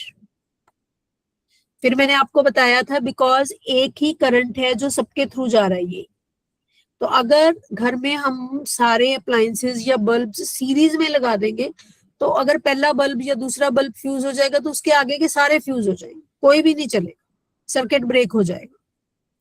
लेकिन जब पैरेलल में लगाएंगे, सपोज ये वाला बल्ब फ्यूज होता है तो इसको अपना करंट मिल रहा है इधर से. ठीक है.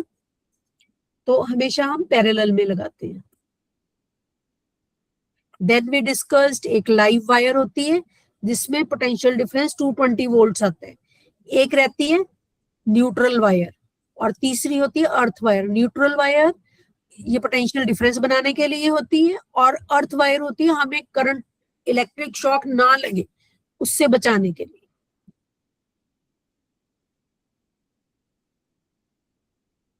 इनके कलर की पहचान होनी चाहिए। फिर आपको फ्यूज बताया था, फ्यूज का काम है ये अपना बलिदान दे देता है, अपनी सेक्रीफाइस देता है और बाकी के अप्लायंसेस को पोटेंशियल की जो फ्लक्चुएशन होती है, कई बार पोटेंशियल पीछे से बहुत ज्यादा आ गया, वोल्टेज ज्यादा आ गई, तो ये ऐसा एलॉय होता है जिसका लो मेल्टिंग पॉइंट हो, तो थोड़ा सा हीट होने पे ये मेल्ट हो जाता है और सर्किट ब्रेक हो जाता है। उससे क्या होता है, जो हाई वोल्टेज आई थी उसने फ्यूज को उड़ा दिया, फ्यूज को बर्न कर दिया, मेल्ट कर दिया और सर्किट ब्रेक हो गया। लाइट तो एक बार घर की जाएगी बट हमारे अप्लायंसेस, हमारा फ्रिज, हमारा टीवी, ये सारी चीजें खराब नहीं हो। ठीक है, तो fuse sacrifices itself and saves other appliances. Short circuiting नहीं होगी, अंदर की वायर्स जो घर की दीवारों के अंदर वायर्स डाली हुई, अगर वो हीट अप हो गई तो शॉर्ट सर्किट हो जाएगा। ठीक है, तो ये तो एक न्यूमेरिकल उसने करके दिखाया था, ये ओम्स लॉ। चलो अभी हम दोबारा इस पे आते हैं। हाँ जी, क्वेश्चन नंबर, अभी चारों डेफिनेशन सारे बच्चे कर लेंगे। कितने लोगों को क्लास में, हाउ मेनी पार्टिसिपेंट्स? ऋतुपूर्णा कितने बच्चे हैं क्लास में? 8. हाँ जी 8। Yes, ma'am. चलो, now all of you can you define potential difference? It is the work done in moving a unit positive charge from point A to point B. ये actual definition है। थोड़ी जिसको नहीं याद रहता वो, it is the difference in potential between the 2 points and potential at a point is work done in moving unit positive charge from infinity to that point. Current, rate of flow of charge, resistance, the obstruction offered by the conductor to the flow of charge. Resistivity is specific for the material and is different for different materials. अभी ये match करो units. Current का unit बोलो फटाफट। A will be matched with 3. Very good. Ampere. Potential difference 1. volt. Very good. Resistance 4. 4 ohm and resistivity is ohm meter. ठीक है, चलो very good.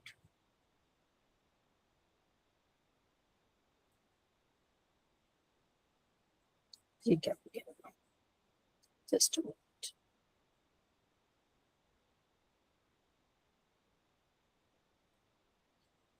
Give the formulas for the calculation of, किस किस की हम कैलकुलेशन करवाना चाहते हैं। पोटेंशियल का क्या फॉर्मूला है, अभी हमने डिस्कस किया, quick. V is equal to, सबको आगे नहीं नहीं, V is equal to W upon Q. V is equal to IR also is okay. Depending upon the question, हमारे क्वेश्चन में क्या दिया है, अगर I और R दिया है तो हम IR से निकालेंगे, अगर work done in moving unit positive charge दिया है तो उससे निकालेंगे। Current I is equal to Q upon T, और दूसरा formula V is equal to IR से अगर हम करंट निकालना चाहें तो I will be equal to V upon R. Simple mathematics है। Resistance R is equal to V upon I। Resistance का दूसरा फॉर्मूला क्या है, rho L upon A। Resistivity rho L upon A था, रेजिस्टेंस तो उससे रो निकालेंगे, वो बन जाएगी RA upon L। Resistivity rho is equal to RA upon L। Effective resistance of resistors connected in series, RS is equal to R1 plus R2 plus R3 plus RN. Effective resistance of resistors connected in parallel बोलिए,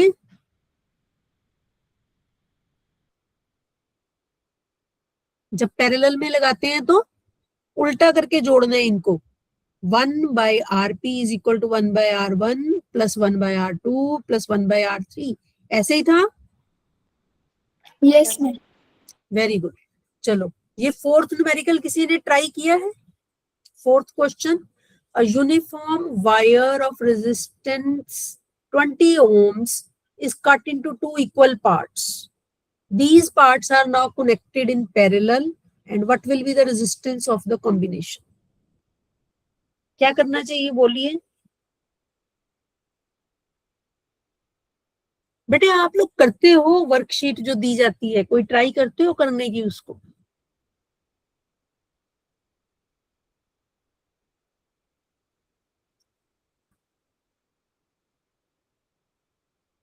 हाँ जी, किसी को दिमाग में आ रहा है क्या करना चाहिए?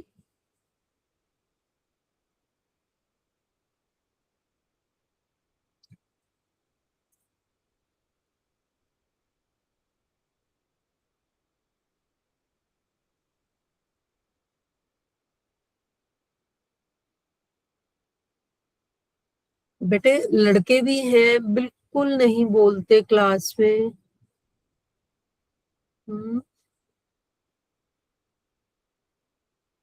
So none of you have tried, I think so. ऋतुपूर्णा आपने किया? No, ma'am. मैं लास्ट लेक्चर में नहीं थी ना, तो मुझे पता नहीं था आपने भेजा है, मैंने देखा नहीं। नहीं, मैंने ग्रुप में भेजा था बेटे। मैम मैंने चलो देखा नहीं था। ओके, किसी और ने किया है? किसी ने नहीं किया, I think so, that is why. तो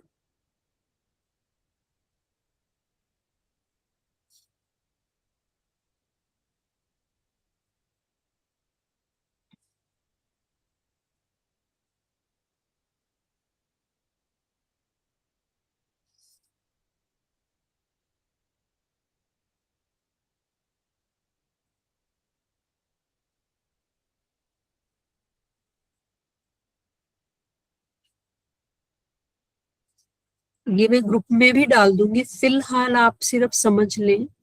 ये फॉर्मूलाज थे जो हमने थर्ड क्वेश्चन। तो ये एक 20 ohms की एक वायर है। Since wire is cut into two equal parts, तो हर पार्ट की रेजिस्टेंस आधी रह जाएगी ना।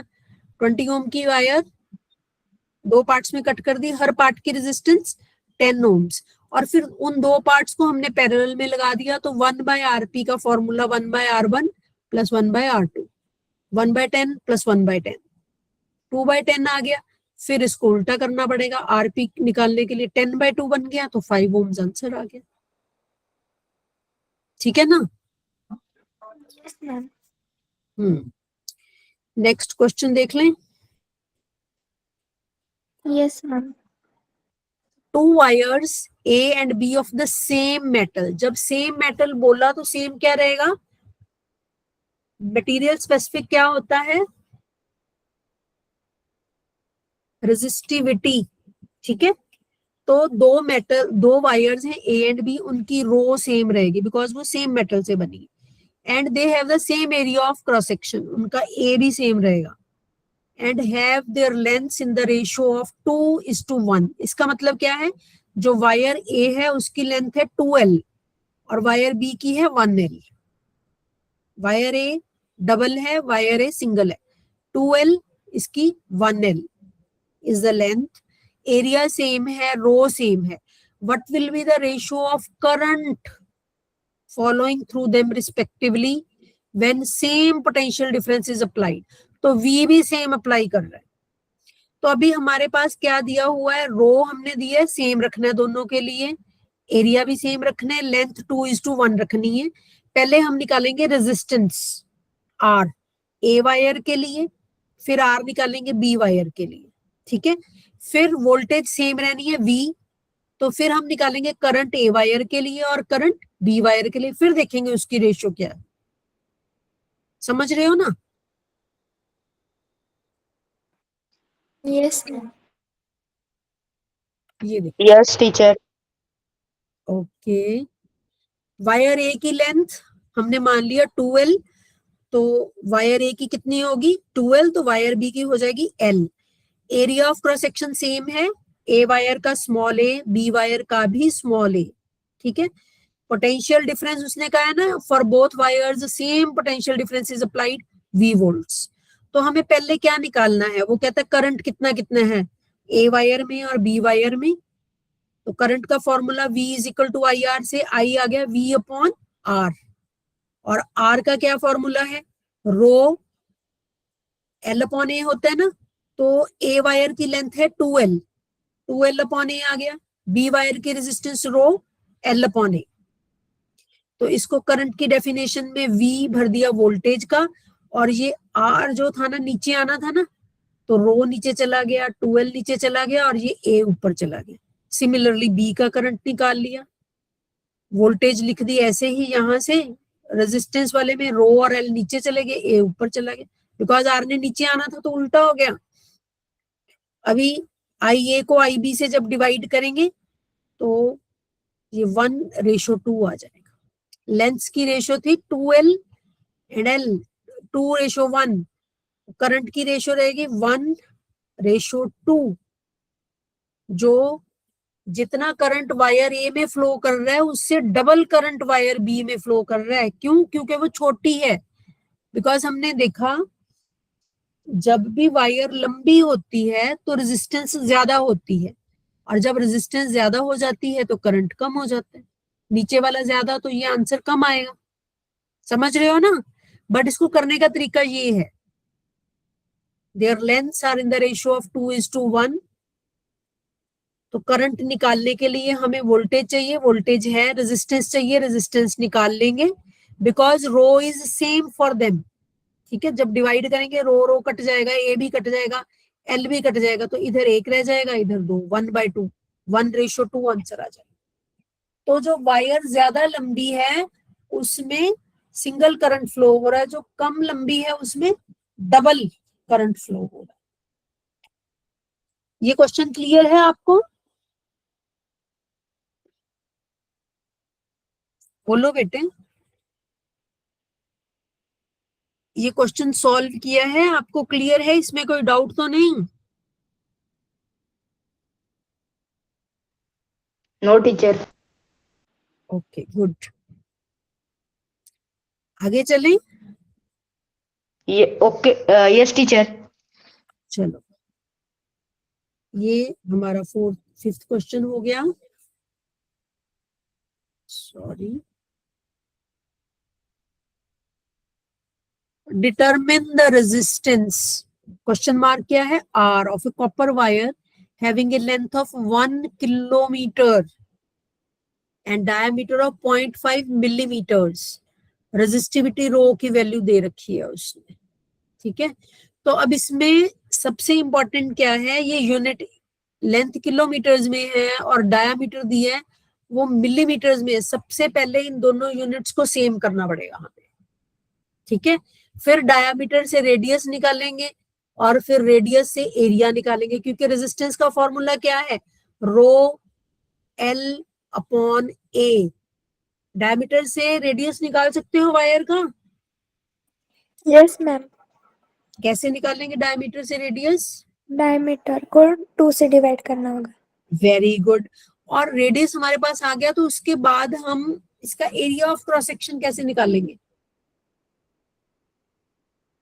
वायर सर्कुलर है ना, राउंड राउंड है वायर, तो किसी भी सर्कल का एरिया का क्या फॉर्मूला रहता है? 2πr। ना जी ना, 2πr तो होता है उसका perimeter. 2πr is the perimeter. Area is, बोलो शाबाश, anybody else? Area of a circle is pi r square. Area of circle is pi r square. तो किलोमीटर को मीटर में बनाएंगे, डायमीटर जो मिलीमीटर है उसको भी मीटर में कन्वर्ट करेंगे, फिर यहां से रेडियस निकालेंगे, फिर यहां से एरिया निकालेंगे, फिर जाके रेजिस्टेंस निकलेगी। Resistance is equal to rho L upon A. 3 numerical है, 1 न्यूमेरिकल में। देखो मैं दिखाती हूँ आपको सॉल्व हुआ।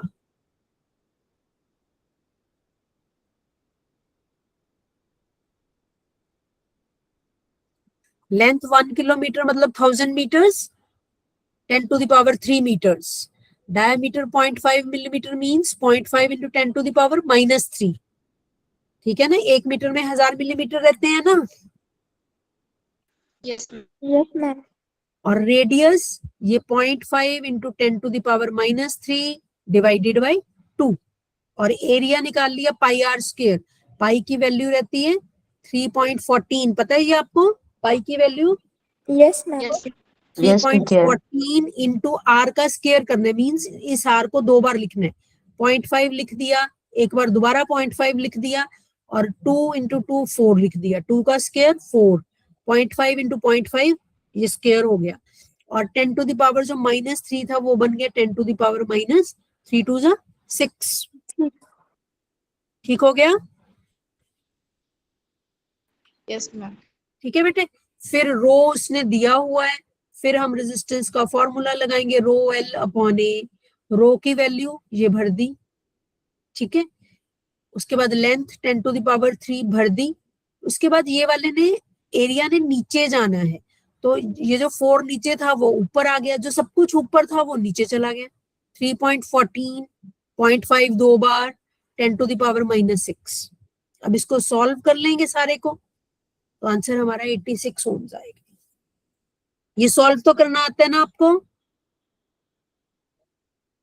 Yes, teacher. पावर वालों को अलग कर लेते. 10 टू द पावर -8 +3, और ये नीचे वाला माइनस ऊपर जाके प्लस हो गया. 6 + 3 is 9 -8 is 1. ठीक है. 10 टू द पावर 1 मीन्स 10. ये सारा 10 बन गया. 1.7 को 4 से मल्टीप्लाई किया तो आंसर आ गया 6.8. और ये 3.14 को 0.25 से करेंगे मल्टीप्लाई तो ये आंसर आ जाएगा. डिवाइड किया तो 8.6 आया, 10 से मल्टीप्लाई किया तो 86 हो गया. सिंपल.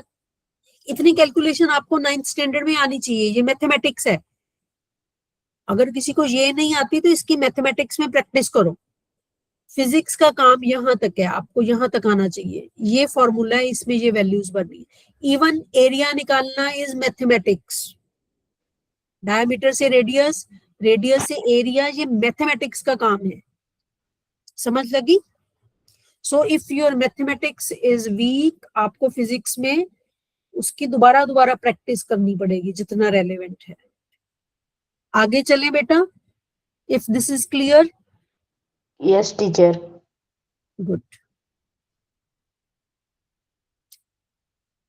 ये मेरे से मिस्टेक हो गई थी, मैंने नंबर 6 2 बार डाल दिया. This is again 6th. 3 resistors having resistance of 15 ohm, 3 ohm and 4 ohm are connected in series. What is the effective resistance in the circuit? ये तो सिंपल है बेटा. ये तो आपको बोलना चाहिए कि जब रेजिस्टर्स सीरीज में लगते हैं RS is equal to, बोलो बेटे, RS is equal to, series में लगे हैं, सीधे लगे हैं तो सीधा सीधा ऐड कर दो. Simple. RS is equal to R1 R2 R3. Plus कर दो सबको. अब प्लस करके देखो इनको. 4 + 3 is 7. 15 + 7 is 22. सिंपल. बिना कॉपी के ये सम हम निकाल सकते हैं. बट जब हमें फिजिक्स में स्कूल में करके आना है, पेपर में लिखना पड़ेगा R1 is 15, R2 is इतने, R3 is इतने. फिर फॉर्मूला लिखेंगे, फिर ऐड करेंगे, फिर आंसर निकालेंगे. ठीक है बच्चे? क्लियर है सबको? Yes, teacher. Good. 2 resistors having resistance of 16 ohm, ये R1 हो गई, and 14 ohm ये R2 हो गई. They are connected in series. तो टोटल रेजिस्टेंस कितनी हुई अभी बोलो? What is RS? What is RS? R1, R2, R3. हाँ जी. R3. R3 नहीं है, इसमें 2 ही लगाई हैं हमने, सीरीज में लगाई है. तो टोटल रेजिस्टेंस कितनी होगी? RS will be equal to R1 + R2. दोनों को ऐड कर दो. 16 + 14 को ऐड करो तो कितनी आएगी?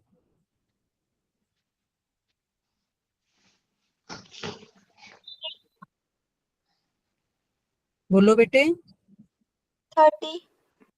30 आ गई, तो RS is 30 ohms. If a potential difference of 18 volts is applied across them, potential कितना दिया? 18 volts. Calculate the current flowing through the circuit and the potential difference across each individual resistor. अब आपको लगेगा potential difference तो दे रखा है, ये total potential difference दिया है, सेल की पावर इतनी है 18 volts. बट मैंने आपको बताया था जब सीरीज में लगाते हैं तो पोटेंशियल डिफरेंस दोनों का अलग अलग हो जाता है, करंट सेम रहता है क्योंकि करंट को एक ही रास्ता मिलता है. तो पहले हम इसको 30 ओम निकालेंगे, फिर V दिया हुआ है 18, उससे हम करंट निकालेंगे. रेजिस्टेंस है, वोल्टेज है, तो current V is equal to IR लगाकर I निकालेंगे. फिर I को यूज करेंगे और एक रेजिस्टेंस को यूज करके उसका potential difference V1 and V2 निकालेंगे. देखो मैंने कैसे किया है. जिसको ना समझ आए पूछ लो बेटे, शर्माना नहीं है. रेजिस्टेंस ये देखो मैंने डायग्राम भी बनाया आपके लिए.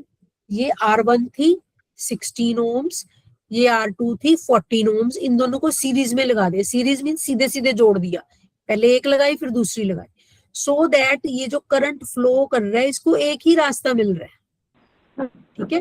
तो जब भी हम रेजिस्टेंसेस लगाते हैं सीरीज में तो करंट रिमेन्स द सेम. तो पहले total resistance RS is equal to add करके 30 ओम आपने बताया निकाल ली. फिर हमने करंट निकालना है, V is equal to IR. V दिया हुआ है 18, ये 18 वोल्ट का सेल है, तो I निकल आएगा 18 डिवाइडेड बाय 30, काट कर इसका आंसर निकलेगा 0.6.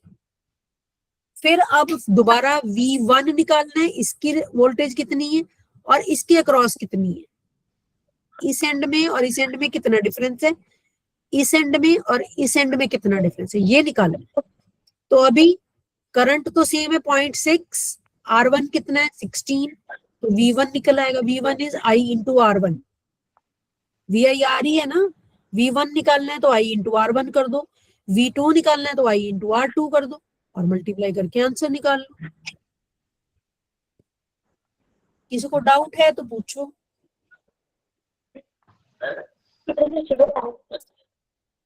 इसमें किसी को डाउट है तो पूछो. No teacher. गुड. एक ही बच्चा बोल रहा है, बाकी बच्चे चुप हैं. प्रोबेबली हम थोड़ा फास्ट चल रहे हैं, बट मुझे ये है कि हर तरह का न्यूमेरिकल आप एक बार देख लो. इसके बाद जाकर आपका होमवर्क है नेक्स्ट थर्सडे तक आपने जो जितने भी आपकी बुक में न्यूमेरिकल्स हैं करंट इलेक्ट्रिसिटी के सारे सॉल्व करने हैं. ठीक है. Yes teacher. तभी प्रैक्टिस होगी. ओके ये टीचर. देखो, resistors having resistance of 15 ohm R1 हो गया, 20 ओम R2 हो गया, 10 ओम R3 हो गया. They are now connected in parallel. What is the effective resistance in the circuit? क्या फॉर्मूला यूज करेंगे? पैरेलल में लगे हैं, बोलो बोलो.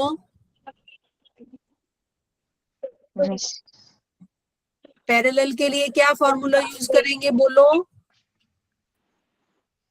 P for parallel, P for पुट्ठा. पुट्ठा ऐड कर दो इनको. 1 by RP is equal to 1 by R1 plus 1 by R2 plus 1 by R3.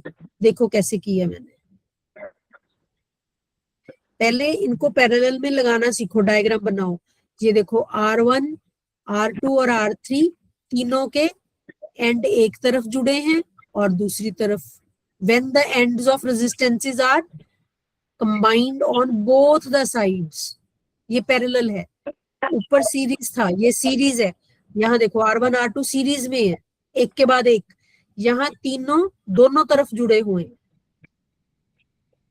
और ये हमारी वोल्टेज है. इसका उसने क्वेश्चन नहीं किया. ही इज ओनली आस्किंग कि इसके अक्रॉस कितनी है टोटल रेजिस्टेंस. तो 1 by RP is equal to, ये फॉर्मूला लगाया, ये वैल्यूज भर दी. 1 by 15, 1 by 20, 1 by 10. फिर LCM निकालना आता है आपको. LCM निकाल लेते हो? Yes teacher. एलसीएम निकालकर इसको सॉल्व कर लिया, 1/RP आ गया, फिर उसको दोबारा उल्टा दिया क्योंकि हमें आरपी चाहिए, वो बन जाएगा 60/13, फिर उसको सॉल्व कर लेंगे, मैथमेटिक्स। तो इस तरह के न्यूमेरिकल्स आपको इस चैप्टर में आ सकते हैं। जो बच्चे कल को डॉक्टर या इंजीनियर बनना चाहते हैं, कितने हैं आप में से जो डॉक्टर बनना चाहते हैं या इंजीनियर बनना चाहते हैं कल को? मेडिकल लेना चाहते हो या नॉन मेडिकल, साइंस? मैं टीचर, आप क्या बनना चाहते हो बेटे? Doctor very good. आपका नाम क्या है? आनंद सुरवसे। आनंद। तो डॉक्टर आनंद से डॉक्टर आनंद बनने का जो जर्नी है ना, it is a long journey. और आप अगर आज से सोच लोगे ना कि मुझे फिजिक्स का एटलीस्ट अपनी बुक का हर न्यूमेरिकल आना चाहिए, मैं कोशिश करूंगा 10, 12, 15 न्यूमेरिकल है एक चैप्टर में, आप करो। जो नहीं समझ आता क्लास में पूछिए, सॉल्व भी है, अनसॉल्व भी है, जहां दिक्कत आए आप क्लास में पूछिए। अगर आपकी फिजिक्स स्ट्रांग हो गई, क्योंकि हमारे जब डॉक्टर बनने हैं तो मेडिकल में 4 सब्जेक्ट होते हैं, आपको पता है ना, फिजिक्स रहता है, केमिस्ट्री रहता है और बायोलॉजी रहता है। बायोलॉजी में 2 चीजें आगे, एक जूलॉजी एनिमल्स की और एक बॉटनी प्लांट्स की। तो जूलॉजी और बॉटनी सारे बच्चे कर लेते हैं, सारे, सबको आती है। जो केमिस्ट्री है वो भी 90% बच्चे कर लेते हैं। और टॉपर 10% बच्चे वो बनते हैं जिनको फिजिक्स के न्यूमेरिकल्स आते होते हैं। फिजिक्स की जो थ्योरी है ना, वो भी सारे बच्चे कर लेते हैं। यहाँ आके बच्चे अटक जाते हैं फिजिक्स के न्यूमेरिकल सॉल्व करने में। समझ लगी? तो जिसने डॉक्टर बनना है, उससे भी ज्यादा जिसने इंजीनियर बनना है, उसको और भी टफ होता है एग्जाम, जेई का मेंस होता है, फिर एडवांस्ड होता है। इंजीनियर कोई नहीं बनना चाहता आप में से? मैम में सही। आपका नाम? मैम सही। सही। तो आप इंजीनियर बनना चाहते हो, आपको भी फिजिक्स के सारे न्यूमेरिकल आने चाहिए। 9th स्टैंडर्ड से करने लगोगे, धीरे धीरे न्यूमेरिकल्स का डिफिकल्टी लेवल बढ़ता चला जाएगा जब तक आप एंट्रेंस एग्जाम दोगे। ठीक है? अगर आपको बेसिक, सपोज किसी बच्चे को 2 का टेबल नहीं आता तो वो कैसे करेगा न्यूमेरिकल? तो ये बेसिक्स हैं। अगर आपको 9th के न्यूमेरिकल सारे आते हैं, 10th के आते हैं, तो 11th 12th आपको इजी लगेगी। ठीक है? सो जो स्पेसिफिकली आगे साइंस परस्यू, देखो 9th में पास होने के लिए, 9th में अच्छे मार्क्स लेने के लिए सबको करने पड़ेंगे न्यूमेरिकल्स। लेकिन स्पेसिफिकली जो बच्चे आगे साइंस लेना चाहते हैं, ऋतुपूर्णा आप क्या बनना चाहते हो बड़े हो? मैम अभी तक मैंने डिसाइड नहीं किया है। Okay, but you are too good. आप हार्ड वर्किंग भी हैं और आप क्लास में रिस्पॉन्स भी देते हैं, तो आप जरूर मेहनत करें, because you can do it. बच्चे ही करते हैं, ठीक है ना? सो कभी भी अपने आप को कम नहीं तोलने के मैं तो नहीं कर सकती, सब कर सकते हो आप। जितनी एनर्जी आप लोगों में है उतनी हम लोगों में थोड़ी रह जाती है, अभी विद एज एनर्जी कम हो जाती। ठीक है? तो जो भी बच्चा डॉक्टर या इंजीनियर बनने का सपना देखता है, उसको तो 100% सारे न्यूमेरिकल आने चाहिए, बुक वाले, कोई भी डाउट नहीं होना चाहिए उसको फिजिक्स में। It will give you an as.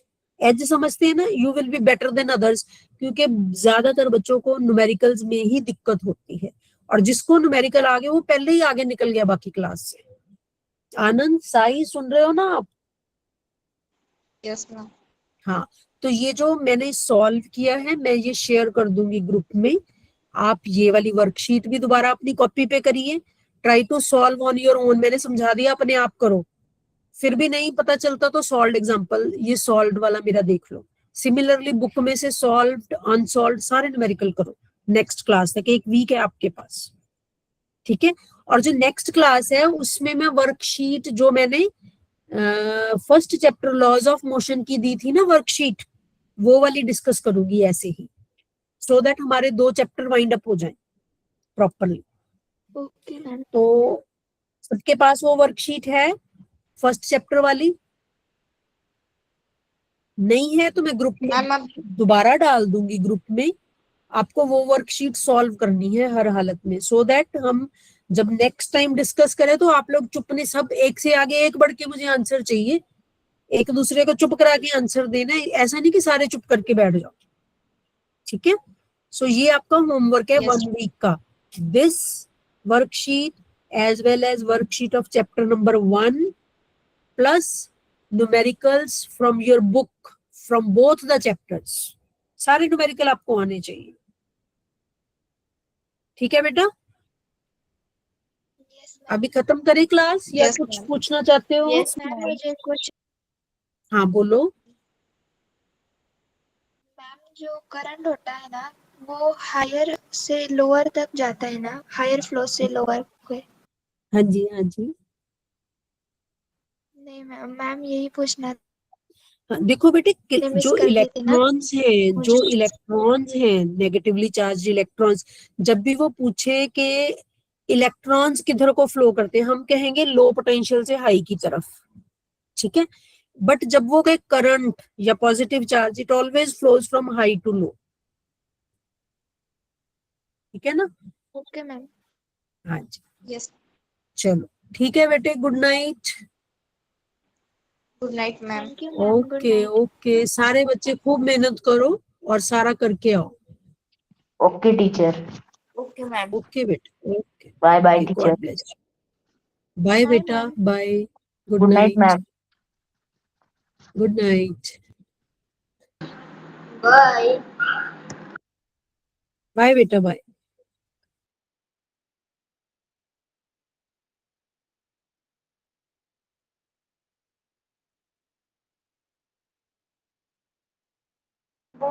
Bye. Bye, see you.